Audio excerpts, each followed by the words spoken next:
Alors que nos finances publiques sont à sec, que les Français voient leurs services publics reculer et leur pouvoir d'achat s'éroder, Emmanuel Macron semble n'avoir qu'une obsession, créer toujours plus de structures, toujours plus de postes, payés par l'argent des Français. Son dernier éclair de génie, la création d'un haut commissariat à la diversité et aux diasporas, comme si l'État français ne comptait pas déjà une myriade d'agences et de hauts commissariats aux copains.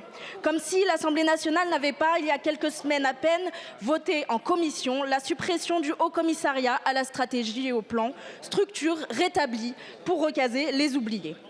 Car ne soyons pas naïfs, derrière ce nouveau haut commissariat se dessine une logique bien connue, celle du recyclage politique, celle du copinage, celle des arrangements de fin de règne. À un an de la fin de cette longue et interminable décennie macronienne, le président semble vouloir remercier ses collègues d'hier et d'aujourd'hui, les anciennes ministres de gauche, mesdames Taubira et Vallaud Belkacem, qui, par le biais de messieurs Faure et Vallaud, maintiennent en vie le gouvernement, pendant que les Français, eux, se serrent la ceinture. Mais la France est malade des cadeaux politiques, des postes de façade. Elle a besoin de sérieux budgétaire, de transmission culturelle et de réaffirmation de son histoire et de ses valeurs.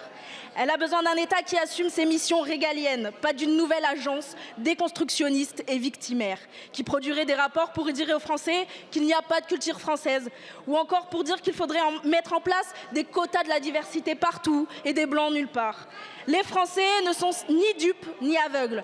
Ils voient ces manœuvres et ils les sanctionneront démocratiquement aux élections municipales prochaines. Monsieur le Premier ministre, alors que les Français n'en peuvent plus du gaspillage budgétaire et que notre pays manque cruellement d'unité, quel est le message envoyé avec la création de cette nouvelle agence servant à pointer nos différences plutôt que de construire le grand rassemblement national ?